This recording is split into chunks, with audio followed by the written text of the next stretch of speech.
Hi all. Idli, dosa, ഉഴുന്നുവട എന്നിവയോടൊക്കെ കൂടെ നല്ല ഈസിയായി സെർവ് ചെയ്യാൻ പറ്റുന്ന ഒരു ചട്നിയാണ് ഇന്നത്തെ റെസിപ്പി. ടൊമാറ്റോ ചട്നി അഥവാ തക്കാളി ചട്നി. ചട്നി ഉണ്ടാക്കുന്നതിനായിട്ട് ആദ്യം ഒരു പാൻ അടുപ്പിൽ വെച്ച് നന്നായി ചൂടാക്കി അതിലേക്ക് ഓയിൽ ചേർക്കണം. ഞാനിവിടെ ഉപയോഗിച്ചിരിക്കുന്നത് നല്ലെണ്ണയാണ്. ചട്നിയുടെ ഒത്തൻറ്റിക് ടേസ്റ്റ് കിട്ടാൻ വേണ്ടിയിട്ടാണ് നല്ലെണ്ണ ഉപയോഗിച്ചിരിക്കുന്നത്. നിങ്ങൾക്ക് നല്ലെണ്ണയുടെ ഫ്ലേവർ ഇഷ്ടമല്ല എന്നുണ്ടെങ്കിൽ മറ്റെന്തെങ്കിലും തരത്തിലുള്ള ഓയിലും ഉപയോഗിക്കാം.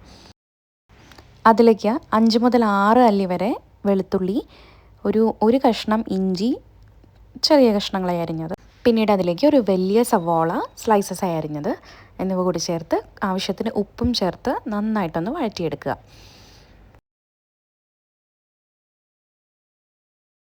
സവാളയുടെ നിറം ചെറുതായി ഒന്ന് മാറി വരുമ്പോൾ അതിലേക്ക് ഒരു വലിയ പഴുത്ത തക്കാളി അരിഞ്ഞു ചേർക്കുക. നന്നായി പഴുത്ത തക്കാളി ഇതിൽ ഉപയോഗിക്കുന്നതാണ് ഉത്തമം.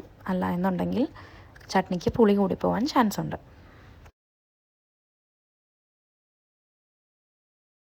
ചേരുവകളെല്ലാം നന്നായി ഇളക്കി യോജിപ്പിച്ച് വെള്ളം വറ്റി വരുന്നത് വരെ തുറന്നു വെച്ച് തന്നെ വേവിച്ചെടുക്കുക. ശേഷം അതിലേക്ക് 1/4 ടീസ്പൂൺ കായപ്പൊടി, 2 മുതൽ 3 ടീസ്പൂൺ വരെ കാശ്മീരി മുളക് പൊടി.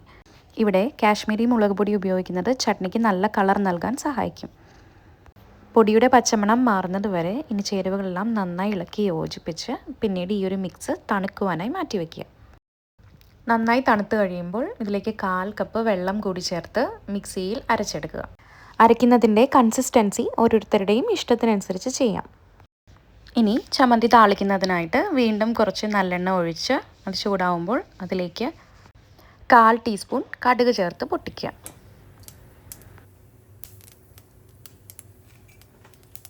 പിന്നീട് 2 വറ്റൽമുളക്, കുറച്ച് കറിവേപ്പില എന്നിവ കൂടി ചേർത്ത് നന്നായി മൂപ്പിച്ചെടുക്കുക. ശേഷം അതിലേക്ക് അരച്ചു വച്ചിരിക്കുന്ന ചട്നിയുടെ മിക്സ് കൂടി ചേർത്ത് നന്നായി ഒന്ന് ഇളക്കി യോജിപ്പിച്ച് കുറച്ച് സമയം തുറന്നു വെച്ച് കളർ ചെറുതായി ഒന്ന് മാറും. ആ ഒരു സമയത്ത് സ്റ്റൗ ഓഫ് ചെയ്ത് പിന്നീട് സെർവ് ചെയ്യാം. ഈ ചട്നി തയ്യാറാക്കി നോക്കി നിങ്ങളുടെ അഭിപ്രായങ്ങൾ കമൻറ്റ് ബോക്സിൽ രേഖപ്പെടുത്തുക. ഒപ്പം ഇത്തരം നാടൻ റെസിപ്പികൾക്കായി കൂടെ കൂടുക.